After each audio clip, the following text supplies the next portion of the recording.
som povedal, že keď už nevieme nachádzať slova, ktorými by sme chválili Boha, tak prichádzame do vyššieho levelu.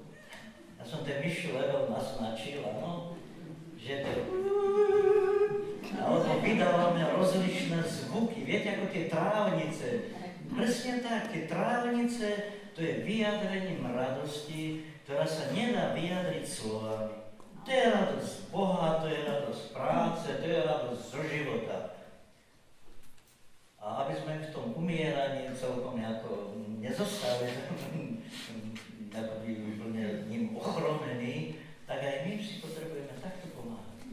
Tam je bôľ, žiaľ, radosť, túžba, vlastne všetko.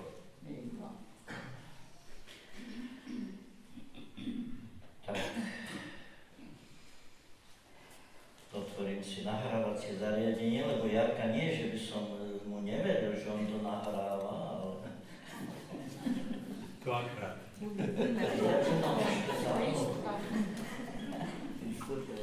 Viete, ja som ten známy perfekcionista. Ja som vám to už hovoril, nie? Ale však, keď vy ste starší, tak už niekedy už nemusíme všetko pamätať. Perfekcionista asi takto vyzerá. Nastúpi do hromadnej dopravy, áno. Teraz on je sám, ale porazí si 2 lístky. Tak taký cudzí človek, čo tam je toho svetkom, zapýta, prosím vás, však vy ste sám, a prečo ste si porazili 2 cestovné lístky? A on hovorí, no tak keby som náhodou jeden stratil, nie? Tak aby som mal druhý vo ruke. No super, ale keby ste stratili obidva, tak čo vám to pomôže? Mám preukážku.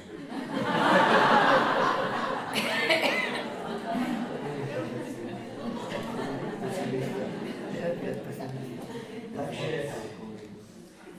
zazichrované zo všetkých strán. Takže ideme k druhej našej tej prednáške. Ja si to predsa vychytím.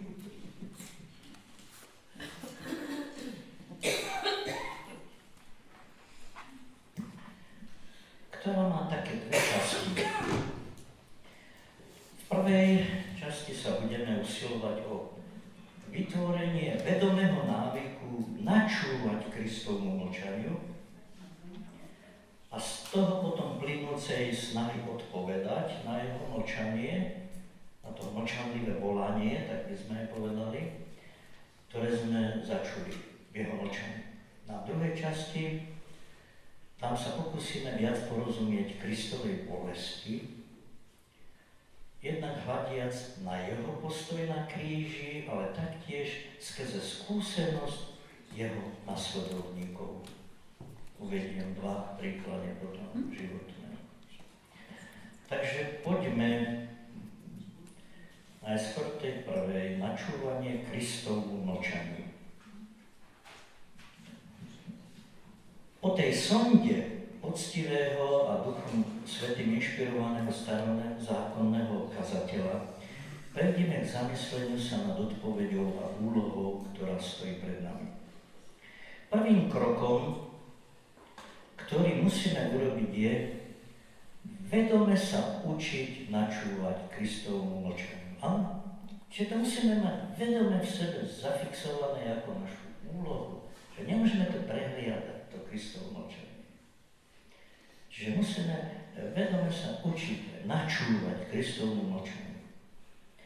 A iste potom, to je druhý krok, na jeho volajúci hlas vyslovený mlčaní primerane odpovedať svojim konaním. Počujte, čo povedali odborníci, ktorí analyzovali fenomén zvaný komunikácia. Tak oni prijali zásadu, že ľudské bytie v prítomnosti druhého bytia nemôže nekomunikovať. Čiže inými slovami, keď ty sa stretneš s nejakou inou ľudskou bytosťou, ty vždy s ňou komunikuješ. Či hovoríš, či nehovoríš. Lebo je slovná komunikácia, je nejakými posunkami, gestami komunikácia. Už len to, či sa ty usmeješ, že už to naznačuje,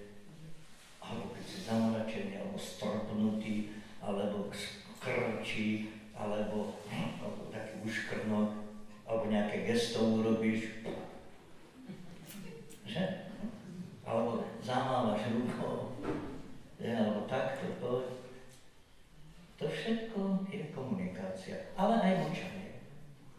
Čiže ja stojím ako stĺp, ani nemám iné pohyby, ani nič. A pri tom mlčaní to sa do takto mlčí máš mraziť, že? Sa hovorí tu múmia. Si jak múmia. A potom nemému decku, ale nie len decku, nerozumie ani vlastná mater, ani vlastná manželka. Ani manžel, aby som nekryvdil len mužov. Takže my vždy komunikujeme. Táto zásada, ale ktorá platí v komunikácii medzi ľuďmi, platí i v našej komunikácii vzhľadom na Boha. Na Krista.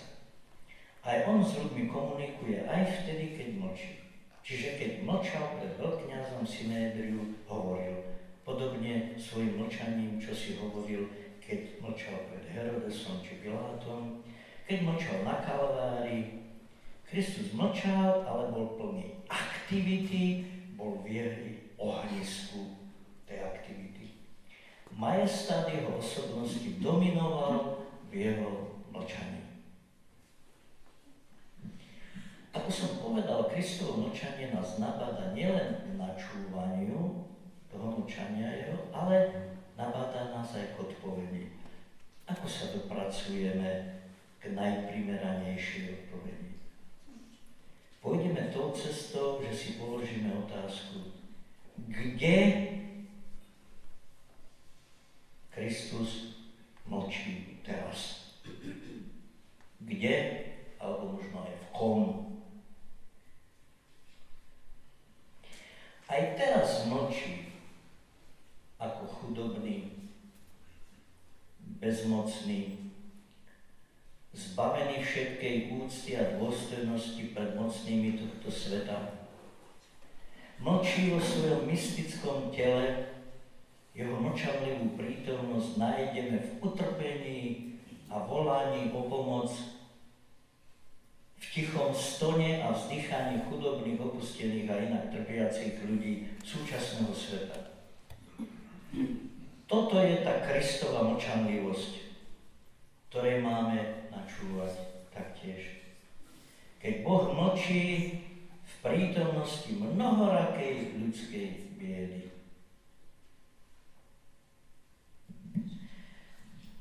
Ten starozákonný kazateľ sa konfrontoval s Božím mlčaním hlavne pri smrti blízkych bytostí, ale videl tiež nárek utláčaných, temnotu, žiaľ, trápenie, choroby a znechutenie obyčajného človeka.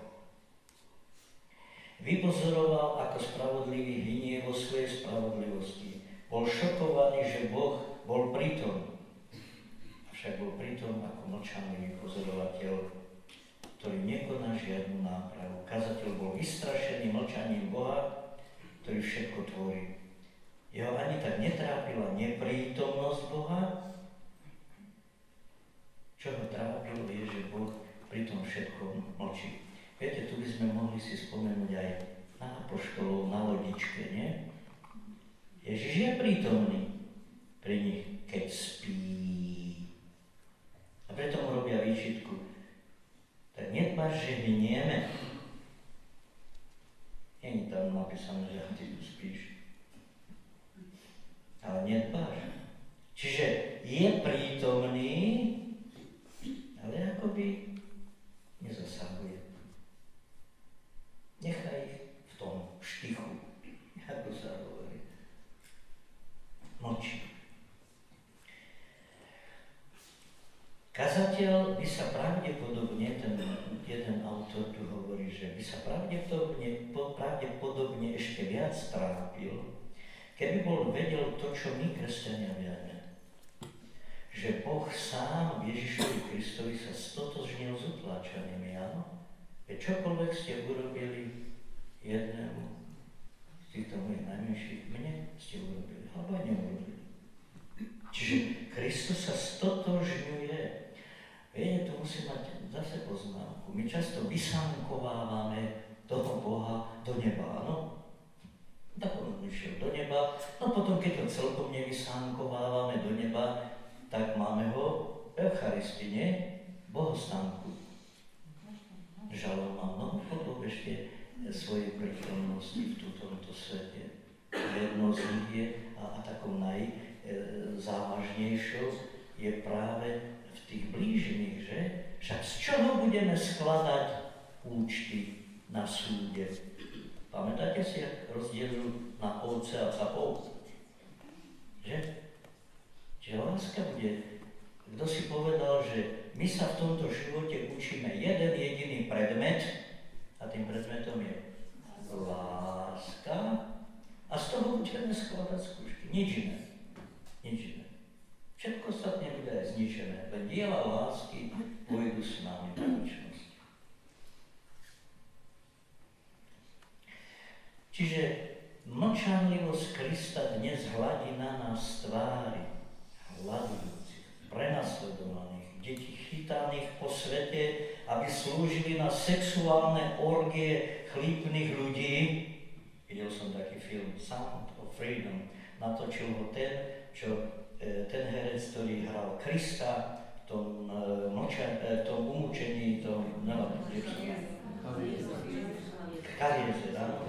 Ten natočil film o tom, jak chytajú deti, tí smilníci, ani neviem priznáme, no viete. Ale jednoducho na tie orgie a všelijaké, na takéto zvrátenosti odchytávajú deti pod všelijakými zámienkami, napríklad na casting. Viete, využívajú chudobu tých detí v Mexiku alebo kde je Latinská Amerika teraz, že vaše dievčatko pekne spieva, pekne recituje, poďte, zoberieme ju, ona sa odpomôže vašej chudobe a zoberú ich a viac ich rodina nevidí. A tam ich takto. To je materiál, ktorý tam vyžmýkajú za 2 mesiace alebo za koľko a potom odhodia. Čiže toto je ten Kristus, to je Sound of Freedom, to je slobody, že? Zvuk slobody, ale tu sme povedali v tomto kontexte, to je zvuk tých umlčaných, trpiacich detí alebo ľudí, že?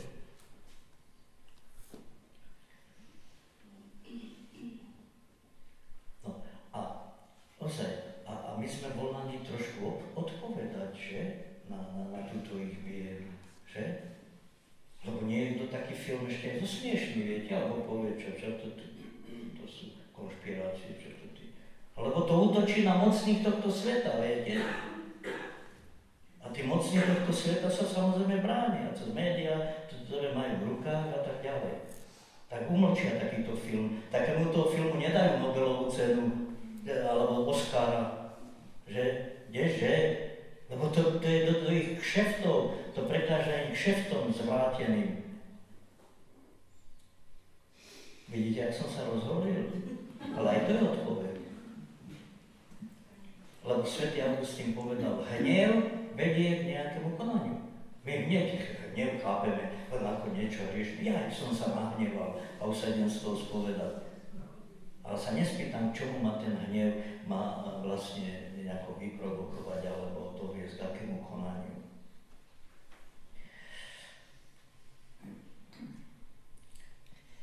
Čiže my sa môžeme, krásne to tu tento jemne, jak to hovorí tento autor vlastne, že ak som bohatý a žijem v relatívnom pokoji a ak nejakým primeraným spôsobom neodpovedám na toto mlčanie Krista v jeho trpiacich bratoch a sestrách, môžem sa slovami ospravedlniť, ale nikdy nemôžem uniknúť tomuto hlasnému mlčaniu Krista. Viete, jak je napísané, že keď zabil Kain Ábela, kto volal do neba o pomstu? Kto? Krv tvojho brata.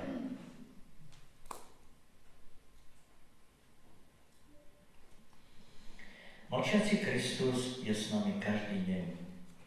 Ľudia, ktorí niečo stratili, ktorí sú smutní, v depresii, znechutení a zmetení, To je Kristov výkrik k Otcovi v Getsemanskej záhrade. Takí ľudia žijú medzi nami, nie? Možno aj tu sú niektorí, ktorí niečo, keď aj teraz možno neprežívajú také, prežívali, že? Ale každý z nás máme tu Getsemanskú záhradu doma, že? Kdekoľvek sú chudobní, okrádaní mocnými, kde menšina je zanedbávaná, kde sú pošliapávané ľudské práva, tam stojí bezbranný Kristus. Slzy tých, čo trpia, sa miešajú s Kristovým potom a krvou miliatov na Kalvárii. Viete, tie kvapky potu, keď by sme rozjímali o tomto, že tajomstve Getsemanskej záhrady, tie kvapky potu, ktoré mu tam padajú na zem v podobe krvi, teda, to sú kvapky tých ľudí, toho jeho mystického tela, neprehliadajme to.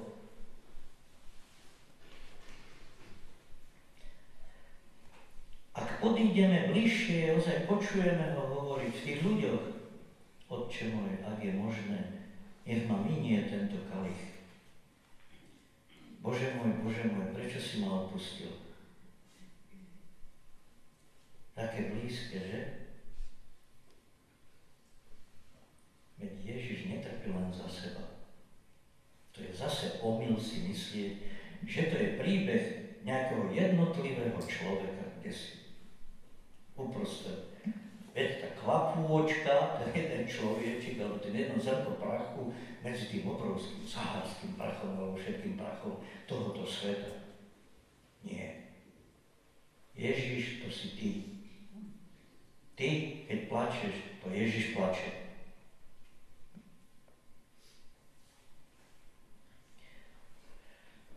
To bola prvá časť tejto druhej prednášky. A teraz ideme porozumieť Kristovej bolesti.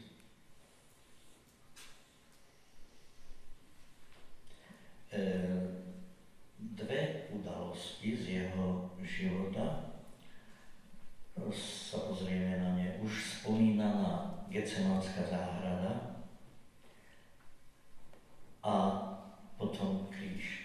A všimneme si tú modlitbu, ktorú sa modlí Ježiš, či už v Getsemanskej záhrade, alebo aj na tom kríži, ale potom aj to, čo tam prežíva všetko, čo sa tam ako odohráva s ním. Tak,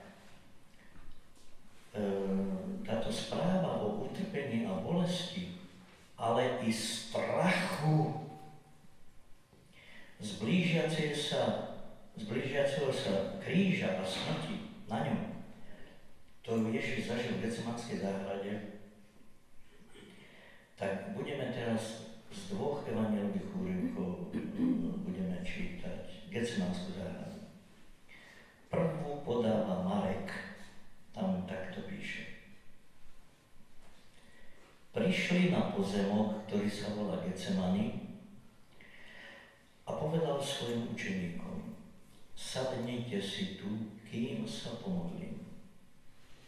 Vzal so sebou Petra, Jakuba a Jána.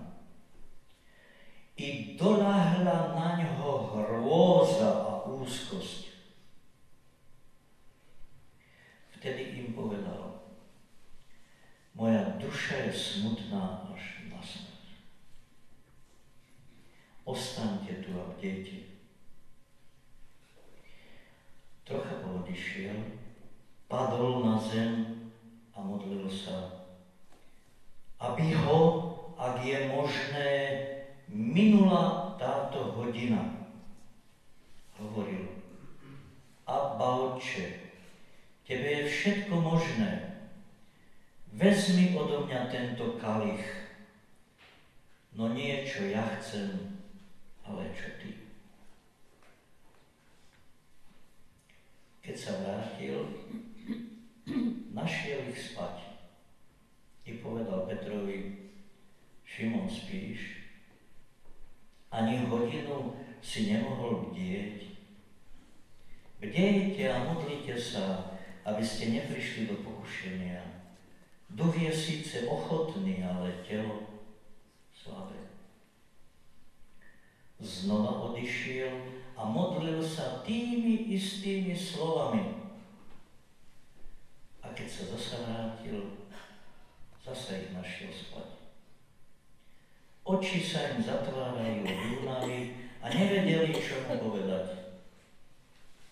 Keď prišiel tretí raz, povedal im, ešte spíte a odpočívate. Dosť už. Prišla hodina, hľa. Syna človeka už vydávajú do rúk hriešnikov. Staňte, poďme, pozrite, môj zradca je blízko. Toľko Marek a evangelista Lukáš po tej príhode v Getsemanskej záhrade píše takto. Potom vyšiel von a ako zvyčajne šiel na Olivovú horu a učeníci šli za ním. Keď prišiel na miesto, povedal im, modlite sa, aby ste neprišli do pokušenia. Sám sa od nich vzdialil asi toľko, čo by kameňom dohodil. Klakol si a modlil sa, Otče, ak chceš, vezmi odo mňa tento kalich. No nie moja, ale tvoja vôľa nech sa stane. Tu sa mu zjavil anjel z neba a posilňoval ho. A on sa v smrteľnej úzkosti ešte vrúcnejšie modlil, pričom mu pot stekal na zem ako kvapky krvi. Keď vstal od modlitby a vrátil sa k učeníkom, našiel ich spať od zárodku. I povedal im, čo spíte, vstaňte, modlite sa, aby ste neprišli do pokušenia.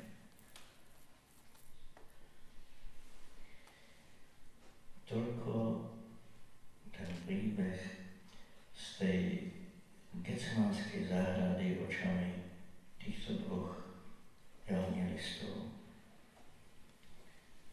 Tak vidíme, aký je tu Ježiš ľudský.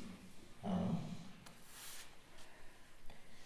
Čiže to iní nejakí náboženskí zakladatelia alebo myslitelia alebo také predstavy Boha, aké majú dneska aj niektorí falošní kresťania. To je ten Batman, ktorého sa nejaký strach, úzkosť alebo niečo takéto nemôže dotknúť. Ale viete, keď som hovoril, že jak my bravúrne niekedy citujeme, viete, aj takí mladí kresťania, však nejde ich nič, len oni sú ešte mladúčky, ešte neprežili život, že? Tak oni ľahko na tých charizmatických stretnutiach sa takto modlia. Bože, ďakujem ti za každý kríž, ktorý na mňa dáš. Chválim ťa zaň a zvelebujem ťa zaň. No, to hovoria preto, lebo ešte žiadne nezažili. Oni len počuli, že za kríž sa má ďakovať, že aj za kríž máme Boha chváliť, ale ešte ho neprežili. Až potom, keď na nich. Čiže to sú len citáty, áno? To sú citáty.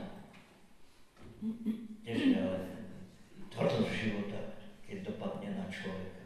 Je to takto. A toto bol Boží syn, rozumiete? A Boží syn je takýto ľudský a takýto úbohý. Sú to paradoxy?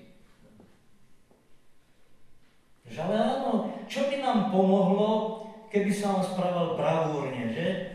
Keby nezažil tú úzkosť, ten strach. Však mňa toto tak raz povzbudilo, viete? Lebo ja som mal tiež tie falošné predstavy, že kresťan ten sa nesmie báť. Kresťan nemôže mať strach, alebo nemôže mať úzkosť, alebo čo. No lebo viera, tá ťa nesie. Nie, viera ti dáva krídla. No mne dávala chvíľu krídla. Ale dala mi zažiť aj toto, Getsemanskú záhradu. A v tom je cenné toto svedectvo Ježiša Krista.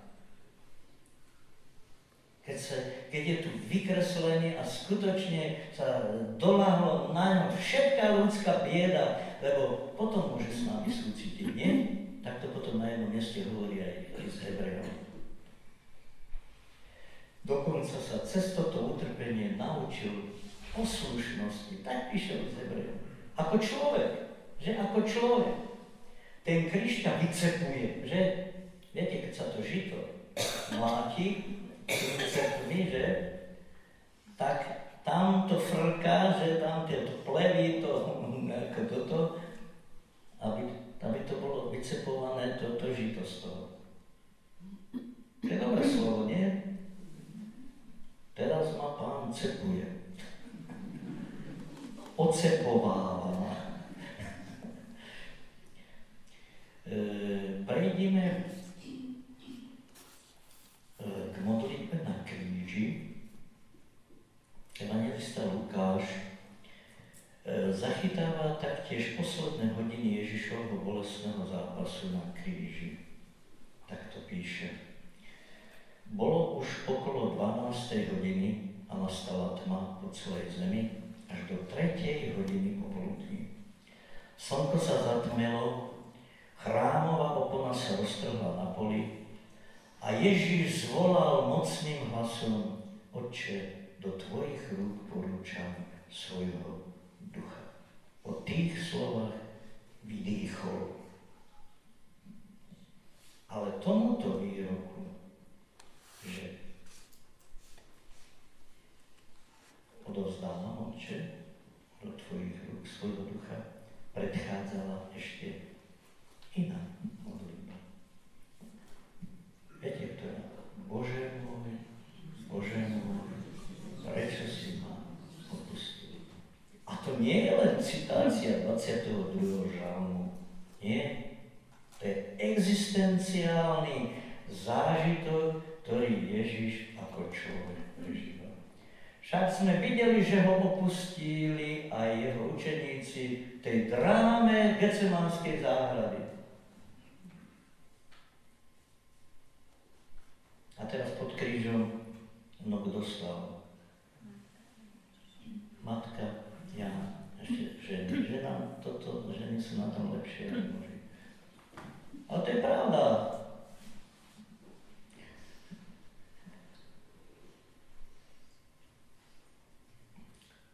Čiže opäť takáto poznámka, že Ježiš sa z kríža modlí k Otcovi. A takto to je, že jeho modlitba prechádza z obyčajného ľudského zúfalstva, Bože môj, prečo si ma opustil? Do úplnej odovzdanosti v dôvere, Otče, do tvojich rúk porúčam svojho ducha. Výkriky Ježiša z kríža osvetľujú ďalšiu stránku ľudského života. Skúsenosť Boha v utrpení. A toto bude teraz nasledovať.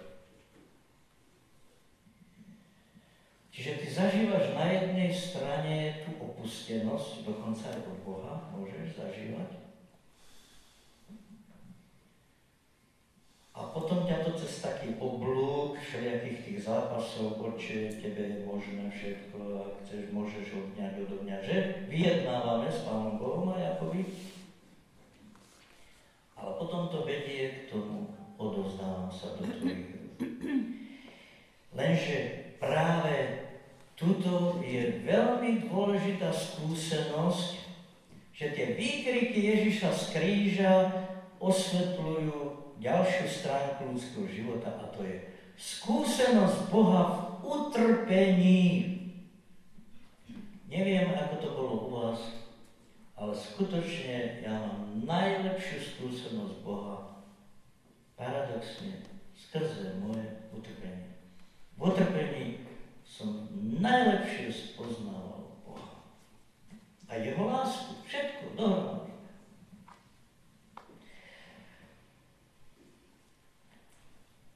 Tu ten autor, z ktorého som čerpal, sa pýta, že aká je to skúsenosť, tá skúsenosť Boha v utrpení. A on si pomáha príbehmi dvoch ľudí.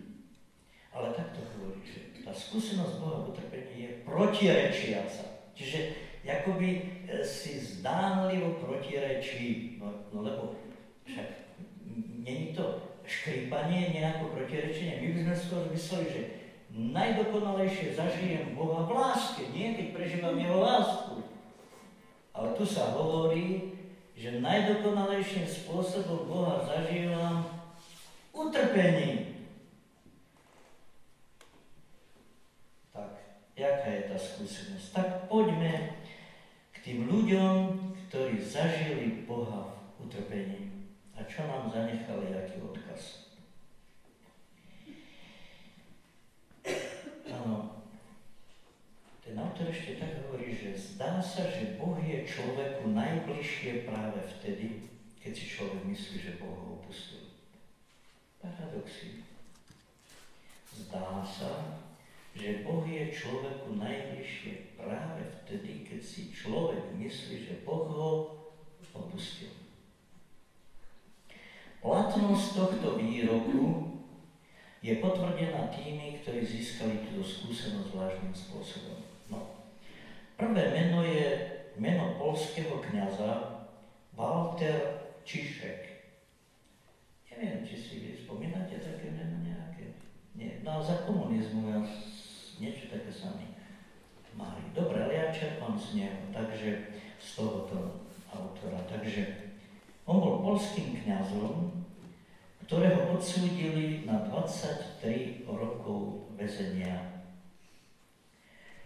V zúfalstve, ktoré zažil počas výsluchu vo väzení v Ľubianke, hovorí: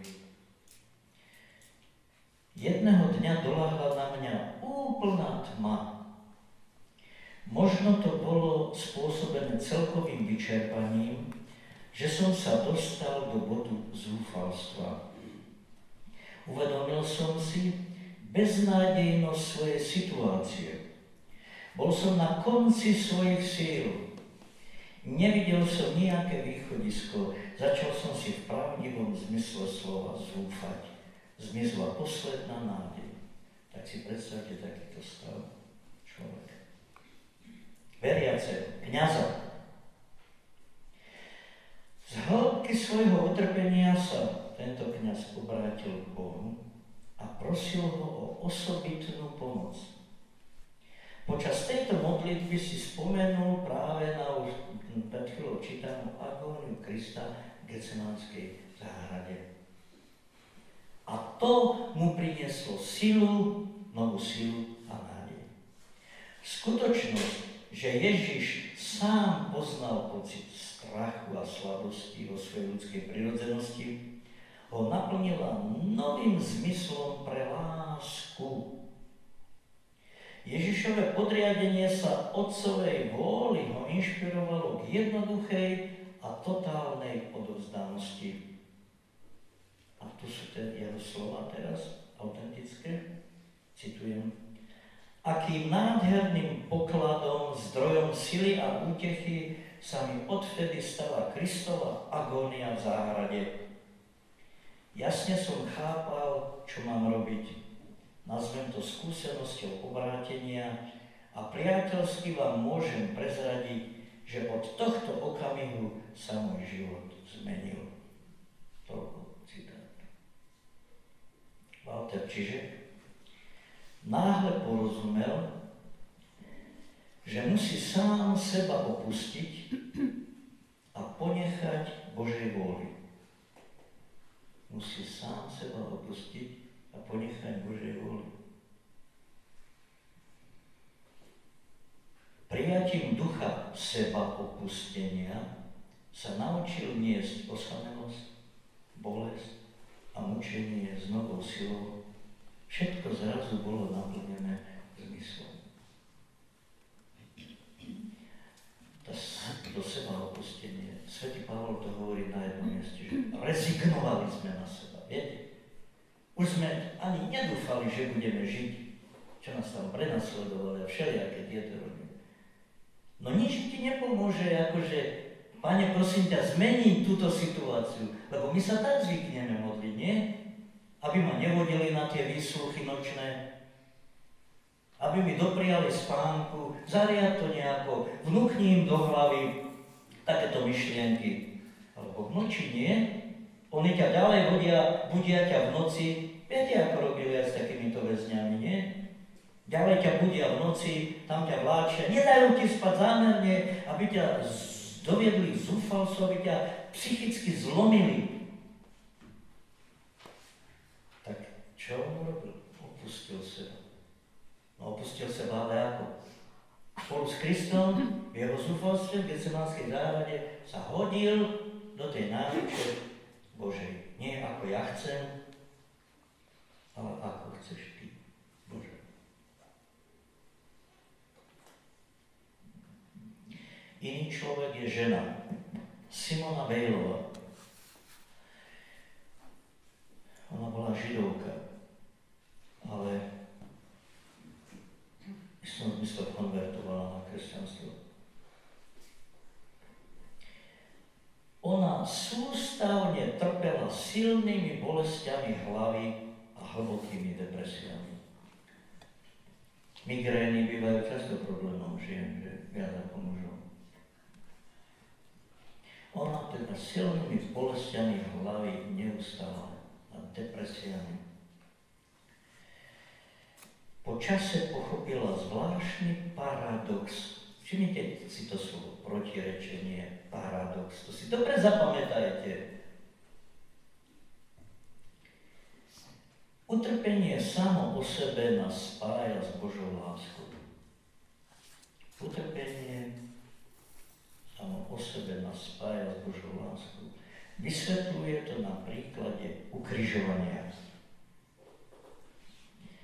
Každé utrpenie, či ide o fyzickú bolesť, úzkosť ducha, či spoločenské odmietnutie, nachádza svoje vyjadrenie, viete, kde podľa nej? V klincoch. V klincoch pri ukrižovaní. Ja som mal intuíciu, určite vedenú Duchom Svätým, keď vždy to zastavenie 11. viete, tej krížovej cesty, a práve, jak si mi moju mysl vždycky upínalo na bolesti, viete, ktoré človek prežíva. Tie klince, keď mu tam vtlkali do tých rúk, že? Tak to je vlastne nielen jeho bolesť, však nás len špendlíkom, čo? Alebo keď nám pichajú inekciu, že? Už tu sa nám zježí koža. Už inštinktívne sa na naše telo nejako podvedome bráni, že? Ale tomu vrážajú tie klince do rúk, lenže ona hovorí, že všetka tá bolesť, môžeme skrátke povedať, tohto sveta, nachádza jakúsi odozvu, ale potom aj zmysel v tých klincoch, ktoré vtolkali Kristovi do jeho rúk a moh.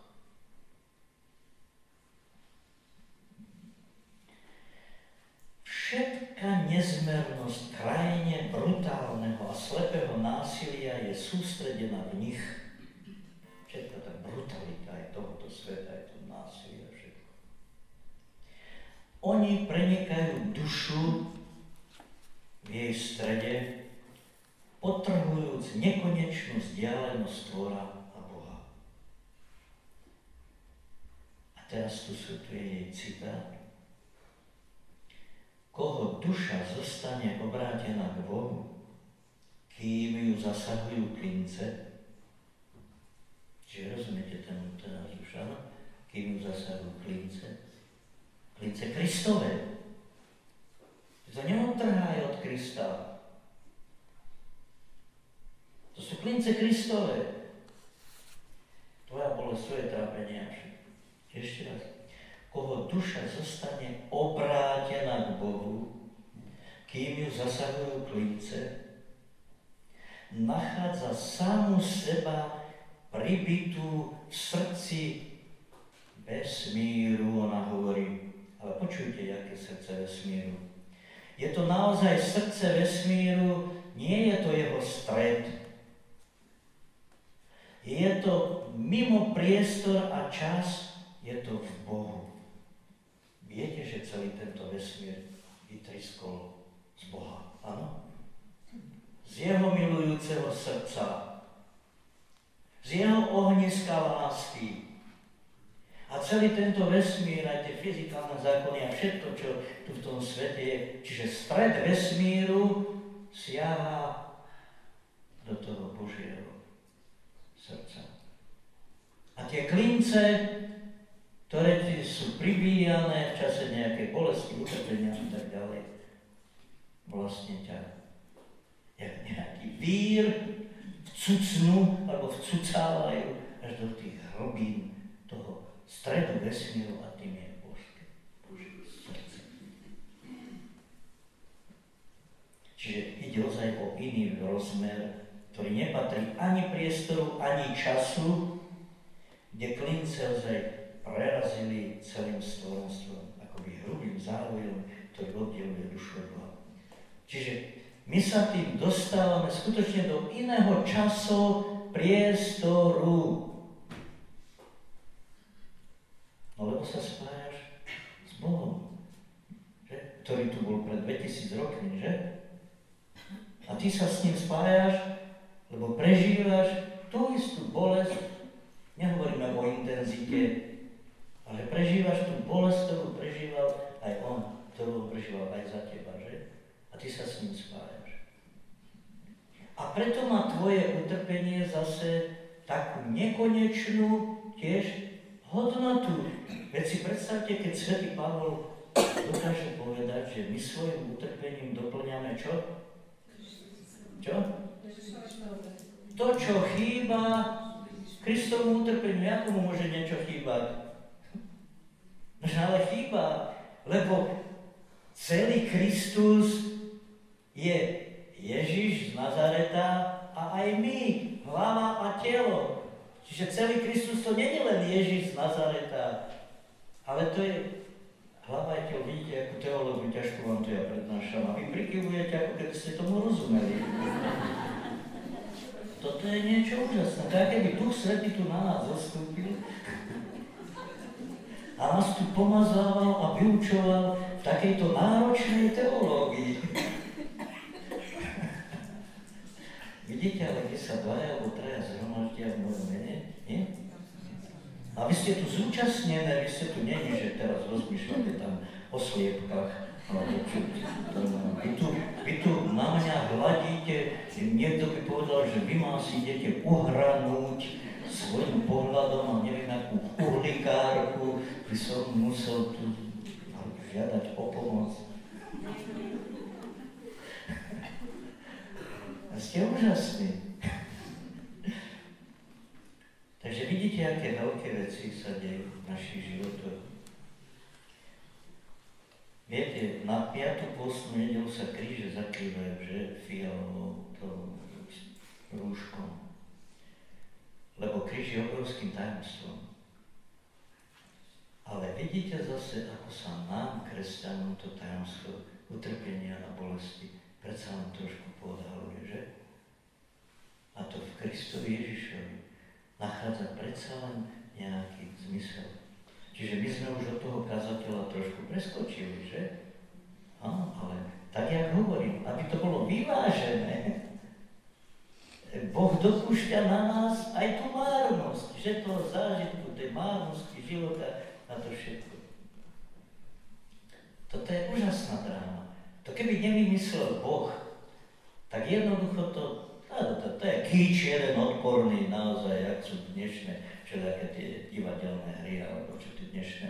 Tie staré hry, ja neviem, čo to malo ešte drámu, to malo ešte nejaký náboj, alebo ja neviem čo. A teraz len chichotanie a neviem čo. A primitívne one. Musia sa tam komparzy smiať, aby si ty ako dostal pokyn, že sa musíš smiať, lebo teraz je niečo vtipné, áno. A o drámach. Ja nehovorím, všetko happy endom končí, ne? Lenže toto není happy end. Toto není happy end. My len vierou veríme, že Kristus stal z mŕtvych, nie? Ale to končí strašnou tragédiou. Však akí boli zmetení apoštoli, nie? A my sme si mysleli. A on teraz ho tam zabili a my teraz môžeme ísť het. My sme si mysleli, že tam budeme, ja neviem čo, v tom jeho kráľovstve A teraz čo tu, ideme domov na vidiek a budeme sa znovu rybolovu venovať a svojim ženám a ja neviem čo. No taký zážitok mali títo, že? Ale my si nerobíme ilúzie o sebe trošku. Takže najhlbší moment bolesti sa môže stať najjasnejším momentom poznania Božej lásky. To je úžasné. Najhlbší moment bolesti sa môže stať najjasnejším momentom poznania Božej lásky. Ťažko sa to dá vyjadriť, ale vtedy sme si skutočne vedomí Božieho dotyku. Nie bez dôvodu Kristus prešiel ľudskú cestu strachu, poníženia, fyzickej bolesti a smrti. Keď máme takéto skúsenosti, môžu sa stať nástrojom jednoty s Kristom. Ak z hĺbky nášho utrpenia kričíme k Bohu, ak ku nemu vystierame ruky v zúfalstve, určite zasiahne a poteší nás hmatateľným spôsobom. Viete, takým, jak to písali títo dvaja, čo sme ich citovali.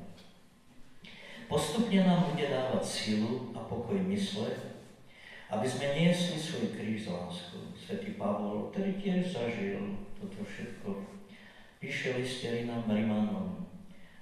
A nielen to, chválime sa aj súženiami, veď vieme, že súženie prináša trpezlivosť, trpezlivosť osvedčenú čnosť, a osvedčená čnosť zasa nádej. A nádej nezahambuje, lebo Božia láska je rozliatá v našich srdciach skrze Ducha Svätého, ktorého sme dostali. Tak toľko, milovaní bratia a sestry, čo sa týka teda môjho slovného príspevku. Takže porozumeli ste, aspoň teda sme tu hovorili, že áno, že Duch Svätý tu na nás zostúpil, lebo nebola to ľahká téma. Ale